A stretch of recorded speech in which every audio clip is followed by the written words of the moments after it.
ওঠো, জাগো এবং লক্ষ্যে না পৌঁছানো পর্যন্ত থেমো না। তুমি তোমার ভাগ্যস্রষ্টা। যা কিছু তুমি ভেতরে ভাবো, বাইরে ঠিক তাই হয়ে দাঁড়াও। ভয় হলো দুঃখের প্রধান কারণ। সকল প্রকার ভয় পরিহার করো।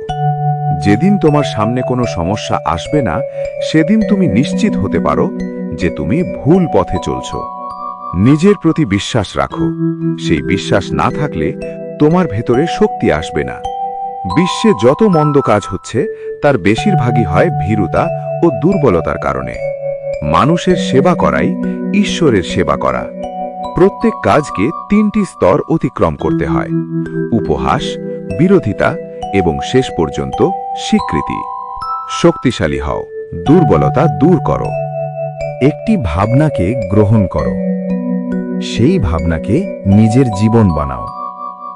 সেই ভাবনার স্বপ্ন দেখো এবং একদিন সফলতা তোমার হবেই। যে নিজের ওপর বিশ্বাস করে না, সে কখনোই ঈশ্বরে বিশ্বাস করতে পারে না। উঠে দাঁড়াও, নিজের পায়ে ভর দাও, আর নিজের ভাগ্য নিজেই গড়ে তোলো। তোমার দুর্বলতাই তোমার সবচেয়ে বড় শত্রু। একটি লক্ষ্য স্থির করো, তারপর জীবন দিয়ে হলেও তা অর্জন করো। যে অন্যের উপকার করে, সেই হল প্রকৃত মানুষ।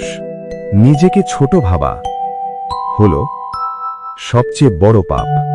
শিক্ষা হল সেই শক্তি যা মানুষের ভেতরের পূর্ণতাকে প্রকাশ করে।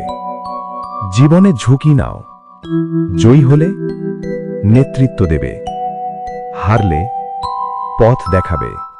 বিশ্বাস, বিশ্বাস আর বিশ্বাস, এই তিনেই পৃথিবী চলে।